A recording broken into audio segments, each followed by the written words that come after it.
He had the body of a Malibu Beach muscle man, the square jaw of a matinee idol who should have been tossing a surfboard instead of throwing punches. But his journey began not in a gym, but in Hungary, where at 6 years old he watched Soviet tanks crush his hometown. From refugee hostels to the suburbs of England, from national discus champion to reluctant prizefighter, his path was anything but direct. And yet, 2 decades later, that same boy was standing across the ring from Muhammad Ali and Joe Frazier, a heavyweight tale so improbable it reads more like folklore than fact.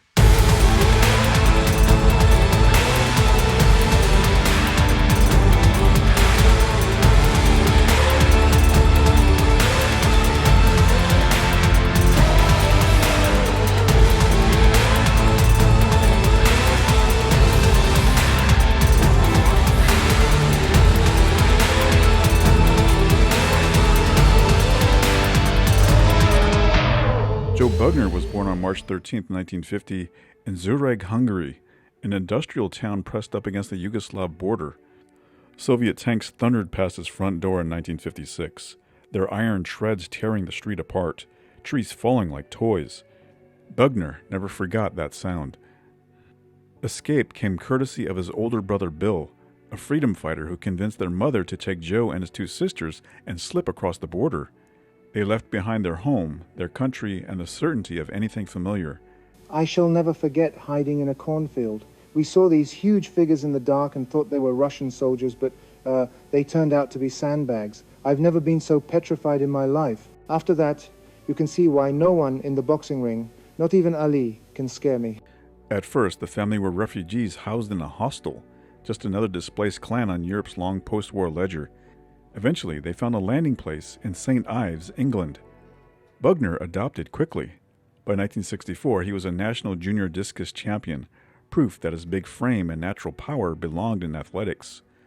But it was the boxing gym at the Bedford Boys Club that truly called to him. At 15, initially fighting under the name John Ford, he began punching his way through the amateur ranks. That's when Andy Smith spotted him.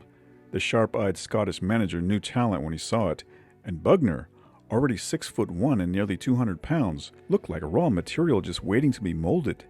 Smith had no interest in watching the teenager toil away in the amateurs, where federations dictated the matchups.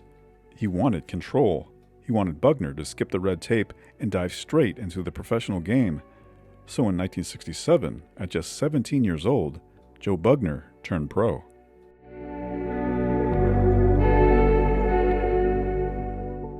Bugner's pro debut wasn't exactly a fairy tale. The young heavyweight stepped into the ring with journeyman Paul Brown, the kind of fighter that managers circle in red ink as safe. But safe is a myth in boxing. Brown stopped a teenager in the third. In my first fight, I was dreaming. I was Hercules or Tarzan, combing my hair or trying to get my best profile to the cameras when the bell went off and the guy decked me. The next time I saw that opponent, he was driving the number 10 bus in Birmingham. But that is where his education began. Manager Smith wasn't about to toss his young charge to the wolves again. Instead, he carefully lined up opposition of the softest variety. Bugner marched through them, stacking up 5 straight wins before being tossed back in with Brown. This time, Bugner avenged that opening night loss, not once, but twice, both by knockout. And suddenly, the press had a narrative they couldn't ignore. The kid who stumbled at the start had learned to punch his way forward. In March of 1968, Smith wanted his fighter to get some rounds in, so he matched him with Ulrich Regis, a sturdy pro out of Trinidad. Bugner boxed his way to an 8-round decision without much drama. Regis even left the arena looking fine. But boxing has a way of hiding its damage until the lights are off. Regis collapsed later that night in his hotel room. He was rushed to the hospital the next morning, and after surgery to relieve a blood clot in his brain, died 3 days later. Suddenly, Bugner's win carried the weight of a man's life. Some reporters would later speculate that Regis's death dulled the fighter's aggression, that somewhere in his subconscious, Bugner's punches had grown more cautious. Smith wanted no such baggage. His advice was cold, but rooted in wartime mentality. Like pilots after a crash, Smith believed, you fly again immediately. So he ordered Bugner straight back into the gym. It did upset me, but as far as my boxing career is concerned, I don't think it affected it. In my opinion, Regis was a good fighter, but he was like a trial horse. He obviously knew the sport very well. This happened early in my career. Being a fighter, I had to fight anyone who came along. What happened wasn't necessarily my fault. I was given confirmation that the fight he had with me had nothing to do with his death. I'm no murderer. By April of 1969, Bugner was climbing the ladder again. He outpointed the 6'6" American giant Jack O'Halloran, but the step forward was followed by a stumble back, a decision loss to Dick Hall. To Smith, it was proof his young heavyweight needed a sharper edge. He sent Bugner to New York, where he would spar in the city's unforgiving gyms. The mission was simple. America would teach him, or America would break him.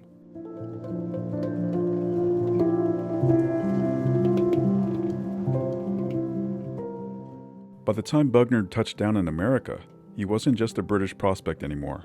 He was a student in boxing's toughest classroom, and the professors wore gloves.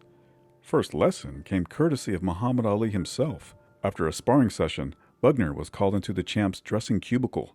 "Hey kid," Ali said, "look, you've bruised my jaw. You are the first guy who ever did that." For Bugner, still just a gangly Hungarian transplant, that was more than a compliment. That was a diploma. I had visited the USA to box Muhammad Ali in the gym to get exposure. Ali said to me when I met him, "Damn, you're the ugliest white boy I've ever seen. Your mother must have cried when she saw you." I told him, "Hang about. You think I'm ugly? You haven't met my sister." But the American education didn't stop with Ali. Bugner flew down to Baltimore, where he sparred with Sonny Liston, the scariest seminar any fighter could attend. I was at the gym and Sonny looked at me and said, "You want to work, boy?" We boxed a few rounds. He had a tremendous aura, a great puncher. He could knock you down with a jab. I was very careful. Miami was Bugner's last stop, where he was fed to top contender Jimmy Ellis. Angelo Dundee pulled Bugner's manager aside and said, "Don't be too disappointed if your boy don't look too good. Ellis has been around Ali a long time. He knows how to handle big men." But Bugner held his own with Ellis in their sessions, showing a much improved defense. With his American tour complete, Bugner returned to England with sharper edges on his game. He beat Chuck Wepner, Eduardo Carletti, and Scrap Iron Johnson, studying his reputation as something more than just a big body with a good jab. And then came March of 1971. Henry Cooper. The name carried weight in Britain like Ali's did worldwide. Bugner was just 21. Cooper was 37, a legend with the hammer of a left hook.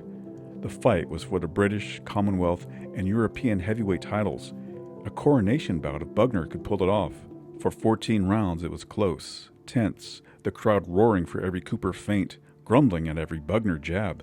Going into the 15th round, the fight was up for grabs. And Henry Cooper is within 3 minutes of beating this young man, Joe Bugner.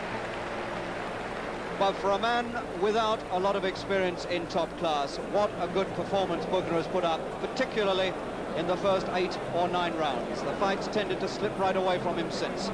And I think all Cooper has to do now is to keep out of trouble. The marks on his face, they're always there when he fights, and he has to come through with them, and he's come through with them yet again. Second out, the 15th and last round. It looks as though experience is going to beat youth, but it's up to Bugner now. He must surely now just throw caution to the winds and go for his man and hope for a knockout. And that's all he can do.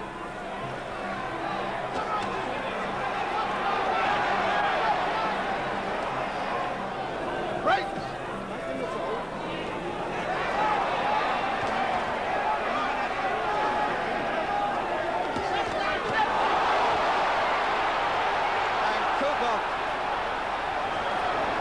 Cooper forced back by that almost berserk effort of Bugner, and this is what he's got to do now. There's no point in being cautious. We are going to have a tremendous finish to this championship.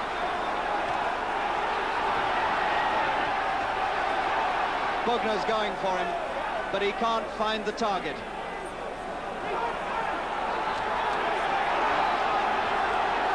What might have happened if he'd done it earlier? And they're both feeling it now. This is the sort of attack that Bugner should have set up round about the 9th or 10th round. There's a blood blister now formed underneath Henry's left eye. 30 seconds to go.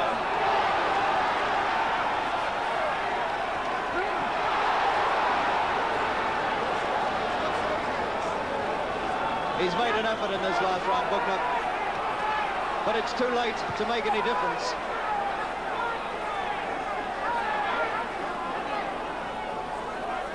Ten seconds.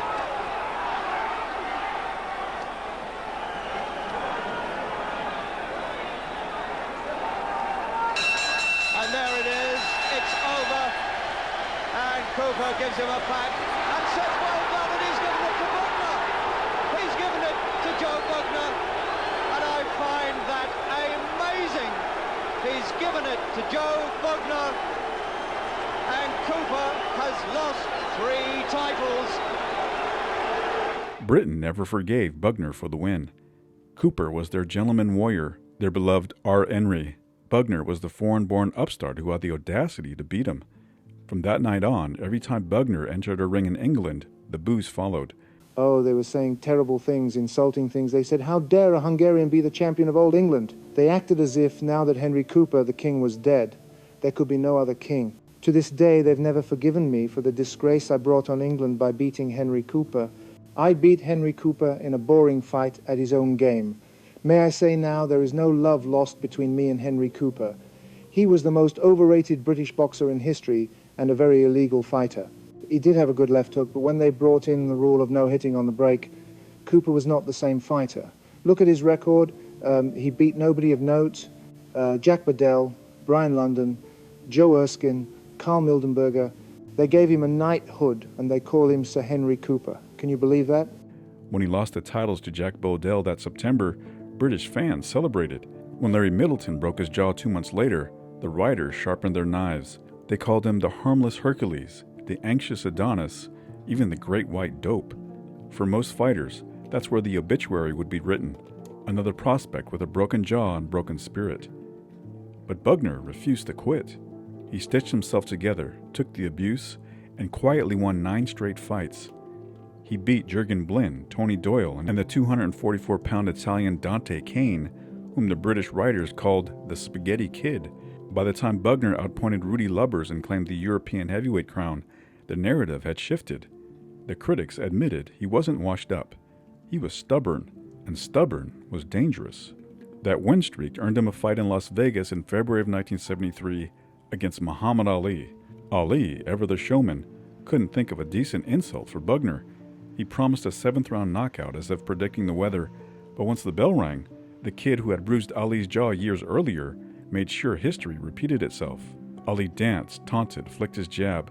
Bugner didn't flinch, didn't fade. Round after round, Bugner refused to fold, absorbing shots, firing back just enough to stay dangerous.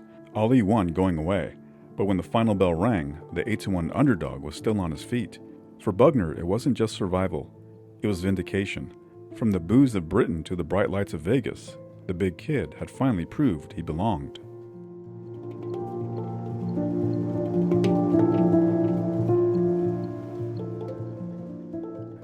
Now officially a name in the heavyweight division, Bugner wasn't allowed much time to admire the view. Less than 5 months after the Ali fight, his managers signed him to face Smokin' Joe Frazier, a legend still licking his wounds from a 2-round demolition at the hands of George Foreman, the man who had ripped away his title. It was a dangerous assignment, a leap from steady progress to the deep end of the pool. The carrot dangling in front of Bugner was no small prize, a promised shot at Foreman's heavyweight crown if he could turn back Frazier. The oddsmakers weren't buying it. They slapped a 3-1 underdog tag on Bugner. I was scared to fight Frazier. I had read about his bouts, his notoriety, his ability to smash fighters, not always in the first 3 or 4 rounds, but towards the end of the fight, because his stamina must have been awesome. Many of the fans who were there that night at the fight in London were Australians. I was petrified. Frazier was only 5'11", and in my opinion was one of the greatest heavyweight fighters since Rocky Marciano. Prior to George Foreman beating him, Frazier was invincible. Must 5-point scoring system. We'll see what kind of a first round Frazier has. He was hurt down in Kingston, Jamaica by Foreman right away. Bugner is more of a defensive specialist. Frazier's got to keep on the pressure right away. We'll see if he slows up a little bit and changes his tactics. He does not. He is forcing the fight right away, but it is Bugner who is scoring. Bugner has a fine left jab, and he hurt Frazier a little bit with it right there, too. He will flick it out. Keep your eye on Bugner's left hand. It is going to be his most important defensive weapon to keep Frazier away from him. Foreman, of course, was able to shove him back off when he tried to apply that pressure. Joe Frazier, one of the most relentless heavyweight champions we have ever had. And here in the first round, he is trying to apply it right away to Bugner. But it is Bugner who is finding the target very easy to hit, just as George Foreman did.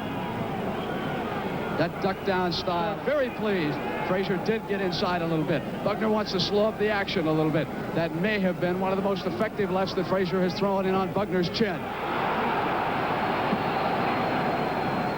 Joe Frazier looking very clear-eyed. Bugner was scoring, but apparently was not hurting him. Frazier is a man who can take all kinds of punishment, as he has demonstrated time and time again. Well, every time, except for that one night against Foreman. Look at that exchange. Two heavyweights going toe-to-toe here. Now, Bugner's got to get off the ropes, which he does. Harry Gibbs, the referee, very strong. Handles the fight well. 20-foot square ring. Perhaps a little bigger than you might expect Frazier would like. He might prefer an 18, but no, he asked for the 20-foot ring. So Bugner will need all of those 20 feet to try and escape from the trouble that he's in over there on that ring. He must stay off of the ropes and away from this relentless pressure, because Frazier will keep it up as Bugner comes in with a good left hand. There's that jab, just flicking it out. 23 years old, Bugner. He has already had 50 fights as the first round comes to an end here.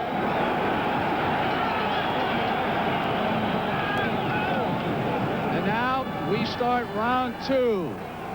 Joe Bugner with a very surprisingly strong performance in that first round against former champion Joe Frazier. And again, it is Frazier trying to get his head in on that chest, trying to go to work with that left hand. Bugner keeping away very well, tagging him with a couple of solid blows there to that very vulnerable chin. Bugner was cut by Muhammad Ali in the first round of that fight in Las Vegas, and then he hung on for 11 rounds. And the throwers. And here he is with the European Championship in his pocket, and now he wants a shot at the big one. And going to work on Joe Frazier in the center of the ring. Can't say enough about Joe Bugner's courage. He has faced that pressure of Joe Frazier. I think that many of his countrymen somehow doubted what Bugner might do against a class heavyweight. They're finding out because he's not backing down, and neither is Joe Frazier. Here in London, he has passed the time at night playing blackjack, listening to rock and roll music. He says he must work to a certain rhythm, and he is trying to use that rhythm of movement now against Bugner. But again, Joe Bugner has been able to keep him off as he does there with that left jab. Legal in London, and there was a lot on this fight. Joe Bugner was 100-to-1 shot not to knock out Frazier in rounds 1, 2, and 3. We have now passed to round 4. Joe Frazier is a 4-to-1 shot to knock out Bugner here. They bet on rounds rather than the outcome of the fight itself. And almost every other store here in London is a bookmaker's stand. Adrian, that's got to be a big business here. Yeah, and most of the fellas who make the money out of bookmaking also promote these fights. Well, he's got a good one to promote now, a sellout at Earl's Court. And they are enthusiastic. They have witnessed 3 fine rounds, 2 hard-working heavyweights going at it. Bugner is a defensive fighter, but he will still stand and punch as he is doing there. Frazier trying to get some more sting into his punches. Bugner work over that head. Joe Frazier has taken a lot of punishment around that head area, but he just keeps moving in, letting the punches roll off. They have hurt Frazier a little bit that time. That was a very solid punch Bugner threw. Frazier's left knee buckled just slightly. Keep an eye on Bugner now. We don't know whether Frazier was hurt by that one punch, but his knee did buckle just a bit, and we saw Bugner's corner come alive. Frazier might find himself in a little bit of trouble. This is early in the 4th round, and he's taken a lot of punches around that head area already. That reach has given Bugner a tremendous advantage, and he's making the most of it here with these exchanges. And then he covers up, keeping Frazier's blows away from the head area. Surprising maneuver there by Joe Bugner, who actually pulled his shorts down a little bit as he came out. Against a man like Frazier, you would think he would tug him up a little bit, because Frazier likes to go low, and sometimes he is warned by the officials to keep him up. Frazier comes out with a bull-like charge here in the 5th round. Despite the fact that he was knocked down savagely 6 times by George Foreman, he has come here with the same fight against Bugner. Pressure all the way. And he is applying it now. And I wouldn't be surprised if both of these fighters are just a little bit tired, even though we're in the 5th round. For heavyweights, they started very quickly. Well, this time Bugner's corner tugged at his pants and tried to pull him up a little bit. I think that with these hot lights and all this work, that Joe Bugner is losing weight. See Frazier coming out at him. Bugner looking like he's going to get on the bicycle a little bit more. Maybe his corner said, look, you got to move it. He's coming after you. Frazier just immediately goes out and cut down that angle. Bugner wheeling away around to his left all the time, keeping away from Frazier's left hand. Anybody who puts up a good fight, they'll cheer for Frazier as well.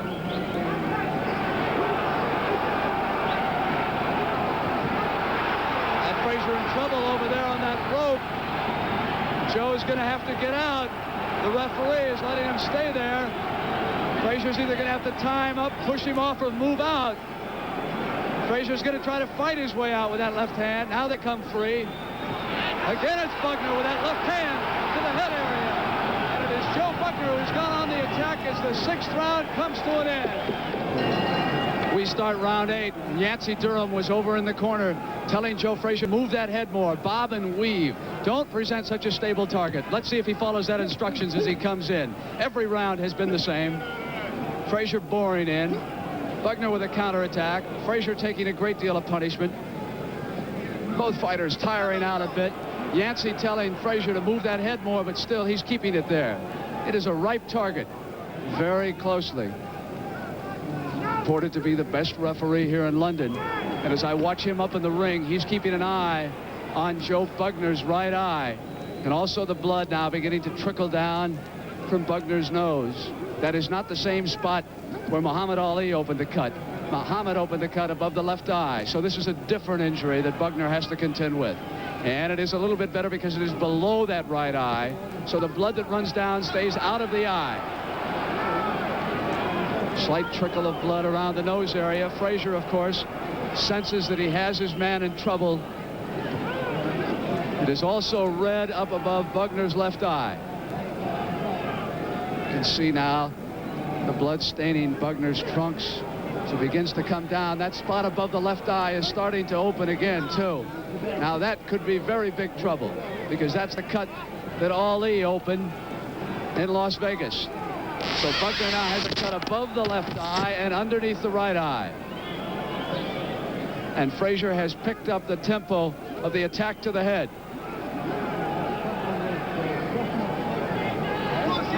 There's that Joe Frazier pressure with the head in on the chest. He wants so very badly to walk out of here a winner tonight. And he has just finished the 8th round. He took a look at Joe Bugner, who was in trouble, serious trouble, for the first time in this fight. It's only the 2nd time he's ever been cut, and you can see the activity there in his corner. Wally Holland trying to put on a little styptic pencil there just to oil it a little and try and stop the flow of blood. But they're going to be very worried, especially with both eyes showing signs. Of course, Frazier will come in crashing and bashing in the next round to try and get up there and work inside, let his head just bump around a little. It's going to be quite a rough fight, I think, the next round. Disappointing if it finished this way. Cut eyes, I think, are always disappointing. It's always what finished off Henry Cooper. He had such fragile eyes that really put pay to his career. Looking over in Joe Bugner's corner, the cut man working on him. Now he's above that left eye after you can see below the right eye. It is already turning a little black and blue as we start round 9. So Joe Frazier has 2 targets to aim for in this round.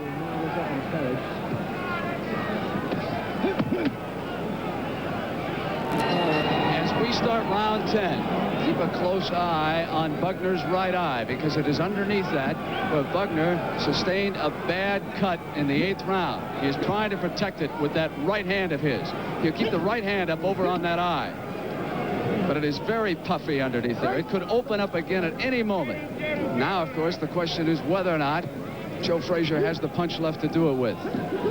We're looking for that old Joe Frazier, the one who can put his man down with a combination. Lost that 12-round decision to Ali, but he was cut in that one in the first round. Here it was much later. And Bugner has not been able to do much the last 3 rounds by the way of igniting any kind of an offense.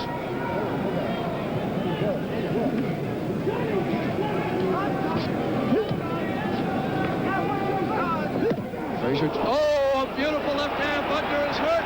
Oh, did you see Joe Frazier hold up? Now, that was remarkable sportsmanship on the part of Frazier because Harry Gibbs did not pull him off. Frazier saw that Bugner was in trouble. There is no mandatory 8 count. Here in the 10th round, Bugner may go down. Frazier knows it with the combination. Referee Harry Gibbs watching very closely. Bugner is in serious trouble. Does not appear to have much left at all. Frazier moving in now. But what an act of sportsmanship on Frazier's part. He eased up and let Bugner go down. The nose area now is starting to bleed again on Bugner's part. Joe trying to get it away. If you can knock him down, you are not saved by the bell.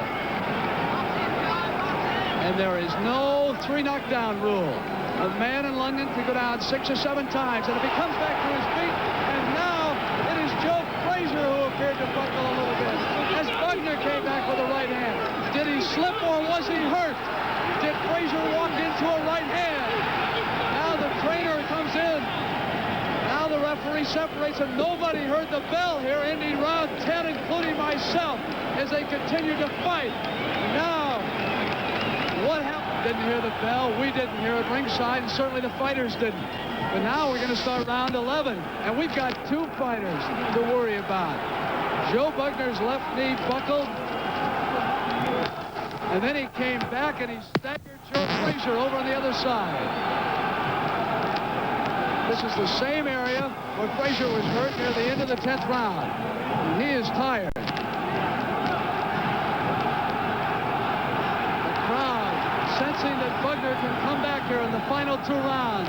Harry Gibbs trying to keep them apart, not wanting them to tie up. You're watching 2 tired heavyweight fighters. That left hand of Frazier still busy. There's the place where Bugner got in trouble and buckled and fell down. And I didn't give Bugner much of a chance at all to come back after that. And so far since the 8th round, Bugner has been able to protect that right eye. Underneath you can see the swelling. He'll have a shiner tomorrow. And he would also like to have a victory. And the crowd realizes that Frazier is in trouble too.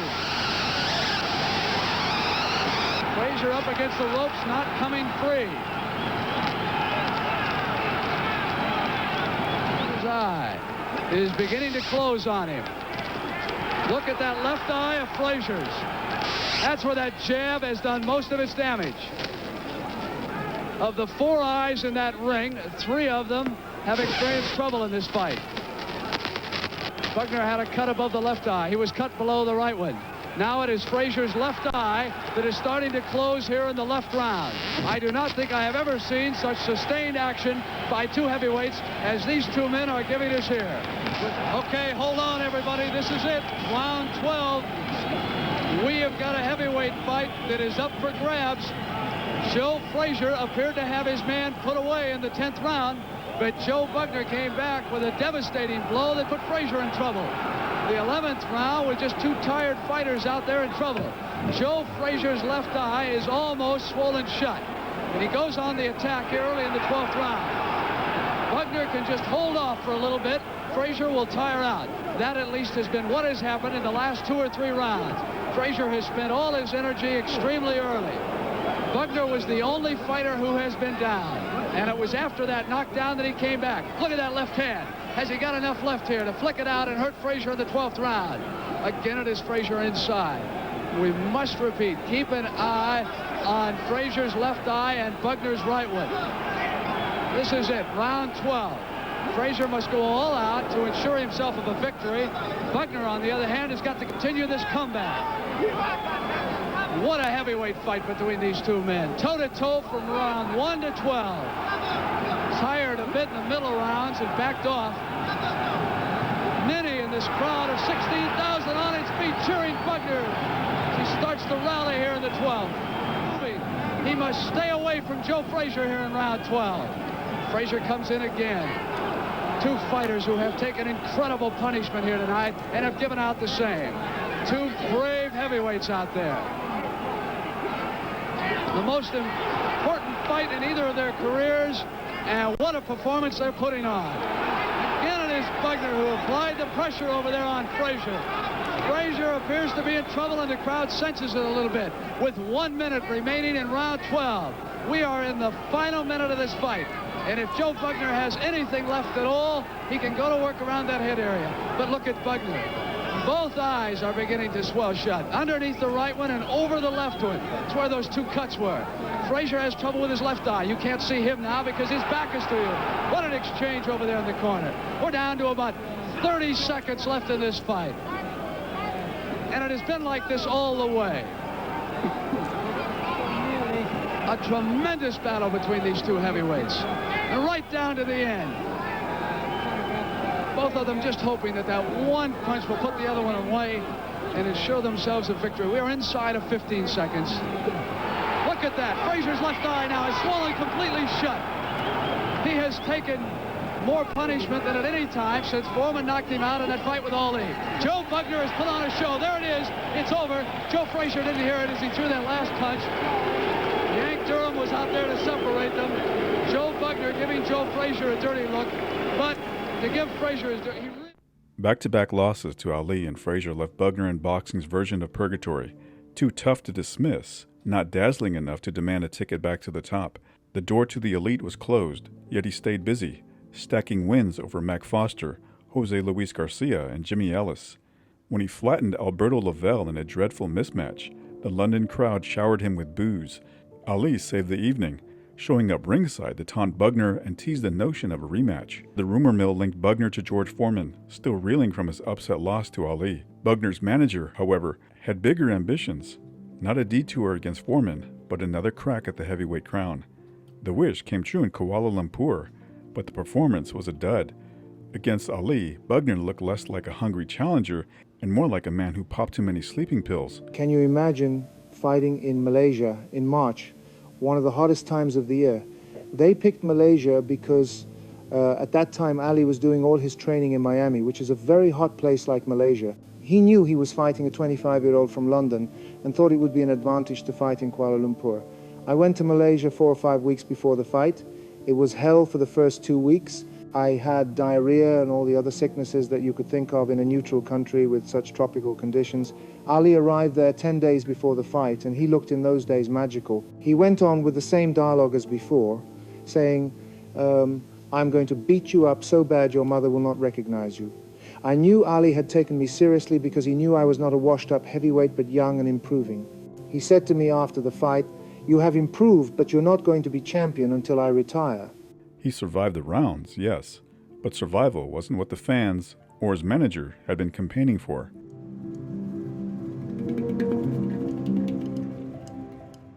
"14 months after Kuala Lumpur, Bugner came back swinging, flattening Richard Dunn in the opening round before the man even broke a sweat. It looked, briefly, like the big heavyweight had found his footing again.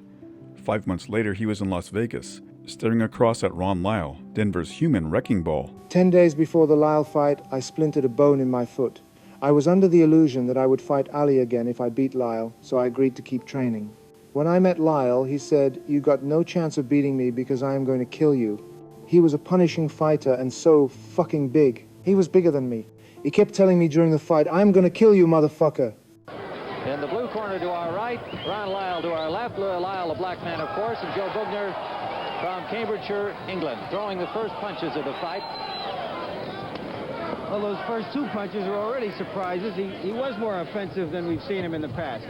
Remember, in his last fight, he destroyed Richard Dunn in the first round. 2 minutes and 30 seconds. Lyle been working to the body here in the first round.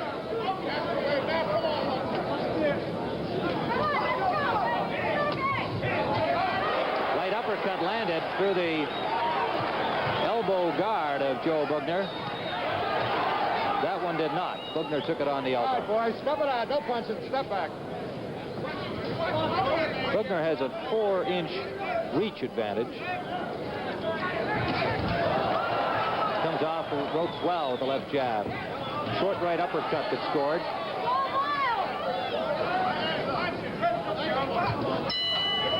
Lyle beckoning him to the...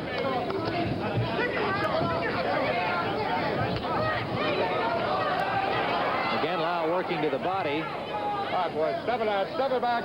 And watch the heads. Watch Landed the heads. 2 hooks to the midsection in that last exchange.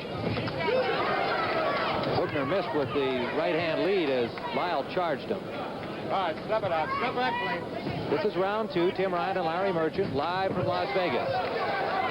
Left hook taken by the gloves of Joe Bugner.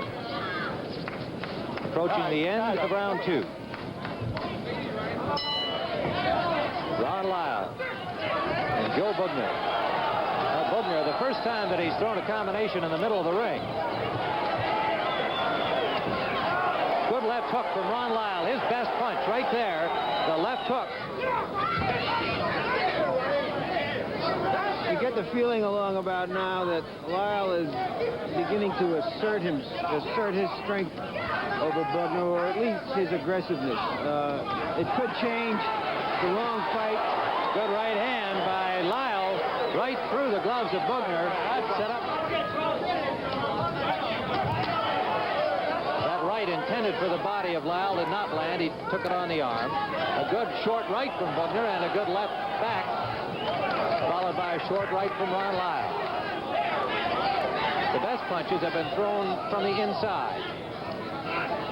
It's curious to me, Tim, that Bugner, who has a pretty good left jab, really hasn't used it. I think the first round is about it. In the last 3, he has not used it very much. Lyle scores inside with a short left. Now Lyle leaning against those ropes, and Bugner stepped back to get a little more leverage on his punch. Push off, man. Push off, please. No damage done there by Bugner as Lyle stopped him with his arms. Left hook by Bugner landing to the ear of Lyle. Has not been able to really come straight through with that. Looks to me, Tim, that Lyle in the last minute and a half or so has been trying for a big punch. I wonder if he's getting a little tired. Digging to the body immediately above our broadcast position. All right, man. Push off. Push off clean. Push off clean. The referee is Charlie Roth. That right hand landed to the cheekbone of Joe Bugner, but again without a great deal of impact. Good left from Bugner. Scoring. Lyle throws very heavy punches, similar in that respect to George Foreman, perhaps not so heavy.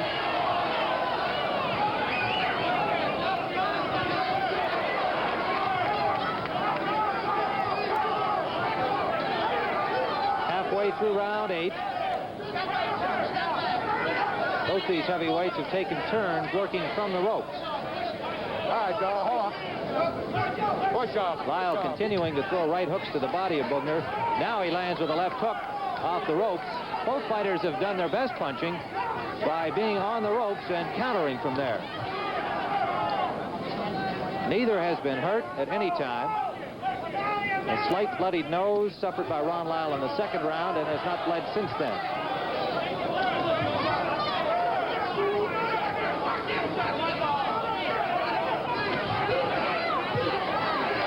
Lyle unable to penetrate those gloves, arms, and elbows of Joe Bugner in that exchange.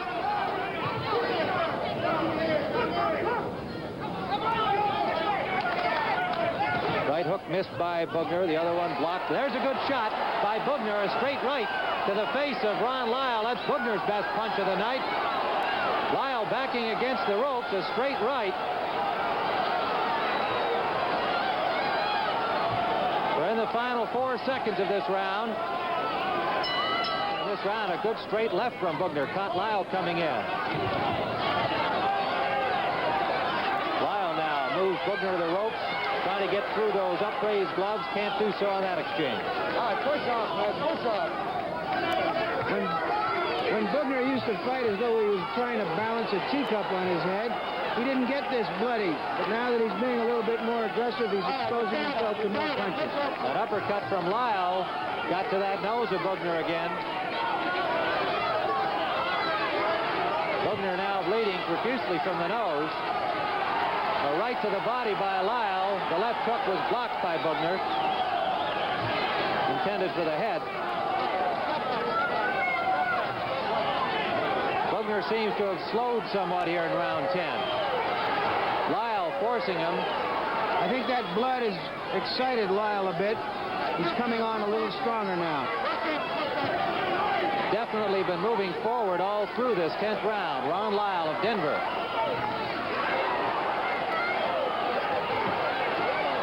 Lyle landing to the outside of the body of Joe Bugner. As this round 10 comes to a close, Lyle on the ropes. Being a hemophiliac in the ring. Short left hook by Lyle landed to the cheekbone of Bugner, and you can see Lyle trying to work on that nose when he's inside with short uppercuts, short hooks thrown tight into the body. Left jab missed by Bugner.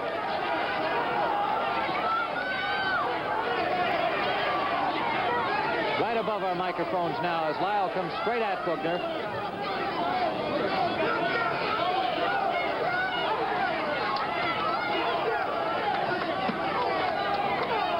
Bugner landing with that right hand, but with nothing on it by the time it arrived. But the impact of the blows have had his nose bleeding. It's Lyle's fight to win now. Bugner must take this round to get a draw. Very, very close as we head into the last round. You know exactly where we stand with the three judges scoring at ringside.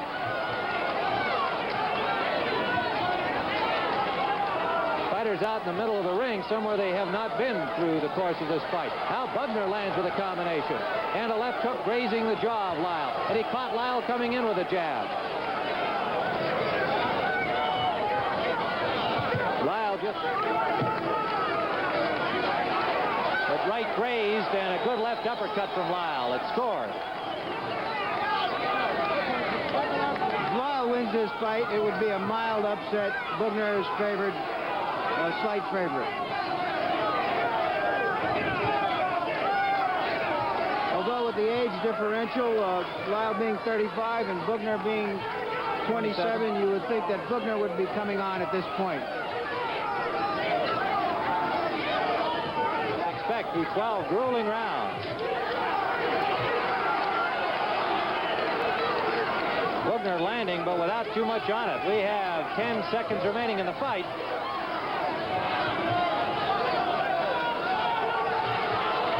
Lyle on the ropes, and Bugner trying to find a place to hit, and that's it.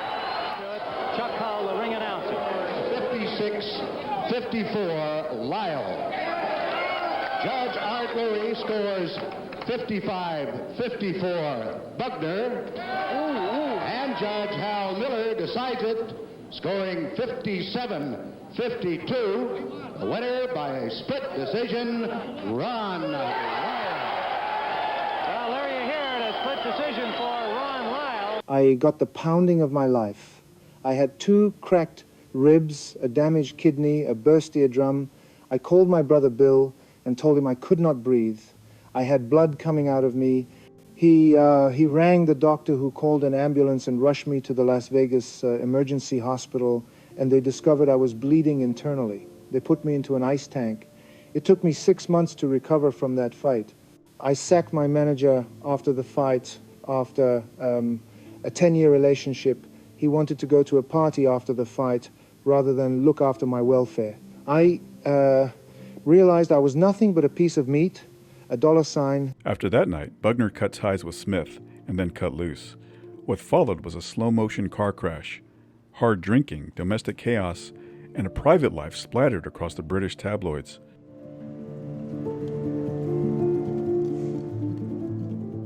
His first wife, Melody, the mother of his 3 children, told reporters that Bugner once confessed to cheating on her over 100 times and called him sex mad. Bugner didn't deny it.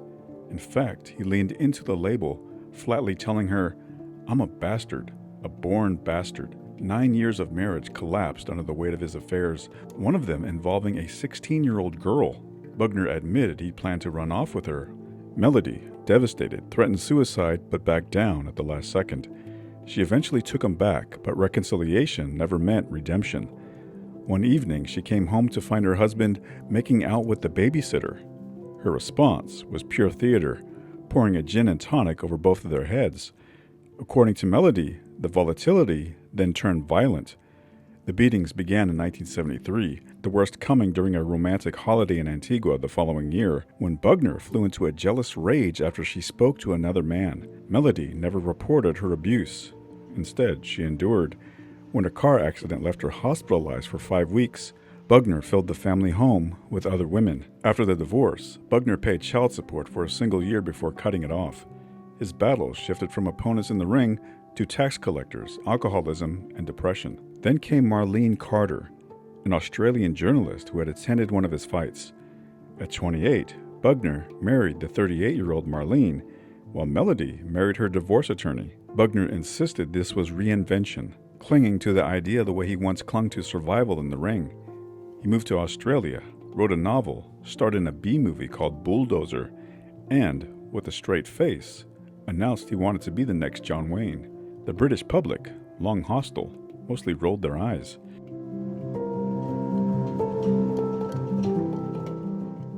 Bugner disappeared from boxing for 3 years, drifting out of the picture just as a new generation of heavyweights seized the stage. By the early 1980s, his resume had shrunk to a footnote. The aura of possibility was gone, replaced by the stale smell of missed opportunities. He returned to the game with his new wife doubling as his manager, lobbying hard for a rematch with Ron Lyle that never materialized.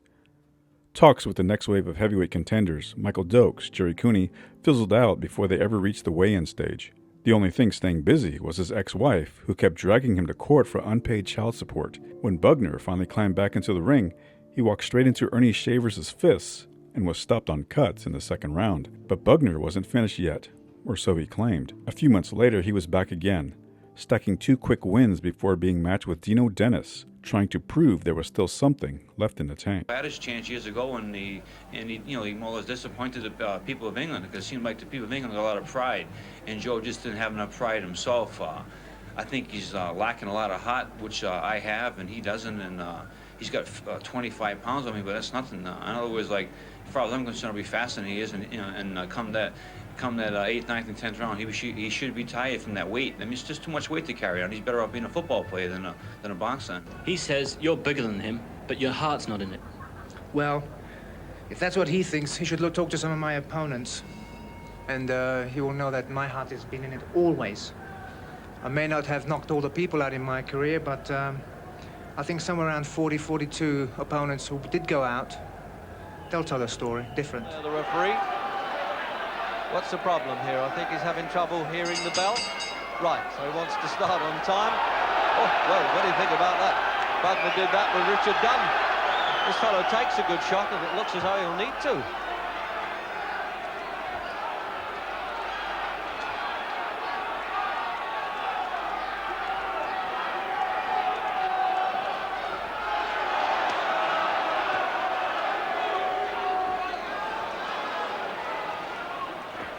Doing enough work, as they say in the professional game, yet he's on the receiving end a bit too much.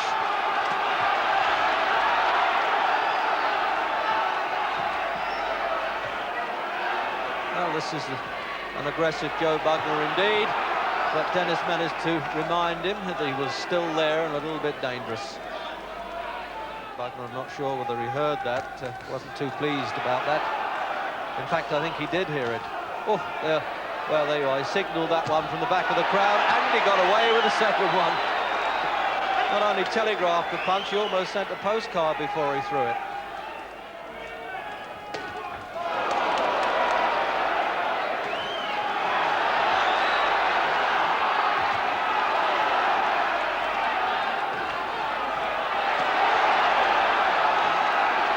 vast improvement, isn't it, from the first two fights? If you saw them on ITV with Bugner, he looks a lot better this time. Oh! And they must have heard me say that, because there aren't too many fighters who knock Dennis over with a right hand like that, and the referee's going to stop this because his legs buckled on him. I'm sure he'll probably protest, but it's always better to stop a contest too early than too late. And Bugner really was looking the part then, and that right hand. Well done, Joe. That was some right hand, wasn't it? Thank you, Simon. I have been practicing it quite a bit. I just wished it would have been Rodriguez, because I think my fans out there and over here, they deserve the win. And by God, you know, with the boxing the way it is, this is the only way to do it for them. You know, give them something to talk about and right. Be excited. The first two rounds were your rounds, but there were signs that he was very durable then. Were you getting a little bit frustrated that he wasn't showing any signs of going? Well, Simon, as far as I know, this man has been stopped on cuts before, but never been on the deck so fast and with such a... Mind you, it was a great right hand, wasn't it? It was almost as good as you've thrown, really, wasn't it? Let's have a look at it. I think we can see it in slow motion now. Here it comes, Joe. So we're halfway through the third round. And he said you had no heart. Yeah. Well, it just shows you, doesn't it, Simon? You don't need heart to throw right hands like that. Over the top. There we go. Did you feel that one all the way through? Yes. I'll show you my knuckle afterwards. That's a promise. Look at the face on that poor fella. Did you feel, though, as tight as you have throughout your career before that fight? Well, you see, Simon, I knew that this man was a world contender. I also knew that he was a very durable character. So what Ernie Fossey said to me, Joe, take your time, just stick the jab and come up with the right-hander as soon as the bell goes. And Ernie, being as smart as he is, by Jove, he done a good job, didn't he? Right. Ernie, you're going to take some credit for that, are you? No, Joe done the fighting, not me. And I just know, you know, I honestly believe that Joe can be the world champion. He's never believed in himself, and now he does. It's confidence, Simon, nothing else. Right. There's one thing I can tell you is that as a fella in the studio, Joe, who's watching the fight, his name's Frank Bruno. Have you got a message for him? I just want to tell you, Frank, out there, if you're looking in, take heed. These are rated fighters. Before you tackle Joe Bugner, be ready. Right.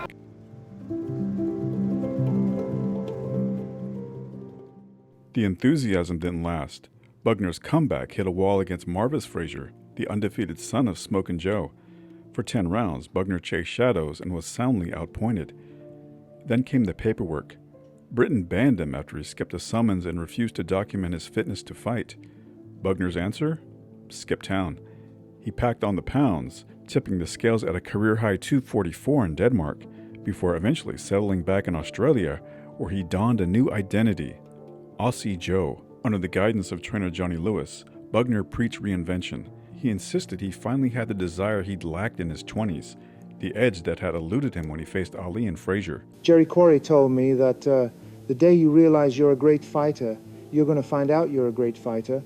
It took me years before I gave myself credit and started believing in myself. He went on to beat a string of 1980s retreads, James Quake Tillis, David Bay, and Greg Page. At this point, they were names more than threats, but they padded a new story, Aussie Joe Reborn, chasing one last big stage. That stage came in October of 1987 against Britain's heavyweight hope, Frank Bruno. It was the fight Bugner had been calling for, a chance to torment the country that had booed him since he stole Henry Cooper's crown. But instead of redemption, he got stopped in 8 rounds, Bruno's right hand thudding like a gavel. Bugner said the fight was stopped under dubious circumstances. And then, inevitably, he looked higher, calling for a fight against Mike Tyson. Bugner was convinced his size and experience could weather the storm. Johnny Lewis, his trainer, quietly exhaled relief when the fight was never made. For 8 years, Bugner tried life without boxing. He dabbled in movies, but never on a scale that could bankroll his lifestyle. With his wife Marlene, he planted grapes and launched a wine label grandly called St. Merovingian. The bottles were bold, the balance sheets were brutal. Within a few years, the vineyard was bleeding red ink, over $1.5 million down the drain. So back to the ring he went. At 45 years old, Bugner climbed through the ropes again, fighting not for glory, but for solvency. He won 2 bouts before Scott Welch sent him packing with a knockout. He retired again, except when the bills piled up, he came back. He strung together 6 wins, fighting on stubbornness and muscle memory, finally bowing out of the sport at 49 years of age. The whispers of a return never stopped. In 2001, there were rumors of a legends clash in Australia against Larry Holmes, but they stayed rumors. By 2004, Hollywood came calling. Producers needed authenticity for the Cinderella Man, and Russell Crowe wanted a hard man in his corner. Bugner was hired to train the Oscar winner. 2 days into the arrangement, it went sideways. Crowe called him on the phone. Bugner called up his pride, and the two went at it. Russell Crowe is a gutless worm. He started at me calling me an idiot and saying that I didn't know anything about boxing. I said to him, I'm not a phony, whereas all you do is read scripts. I said, Russell, go and shove your head up your asshole. And I hung up. I don't think we would have got on well. I was never going to put up with his silly tantrums. And he behaves like a fucking girl.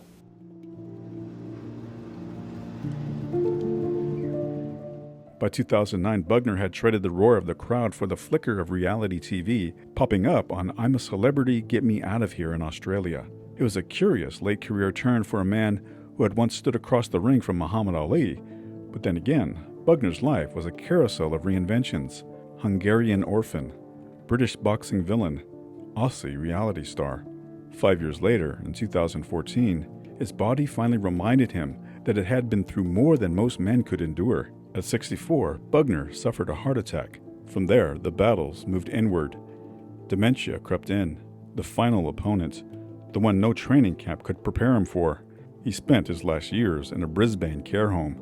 Bugner died September 1st, 2025 at the age of 75, far from the arenas where he was booed in London or jeered in Vegas. But in Australia, his adopted home, he was embraced as one of their own. They remembered not just the fighter, but the man who stayed, who built a life among them, who called himself Aussie Joe until the very end. For a career defined by survival, Ollie's fists, Fraser's pressure, the British press, and his own demons, maybe that was the final victory. To go out not as the harmless Hercules or the great white dope, but as the neighbor down the street, the legend who made time for a chat. After all the boos, the comebacks, the exiles, he found the one crowd that never turned on him. Forever, Aussie Joe.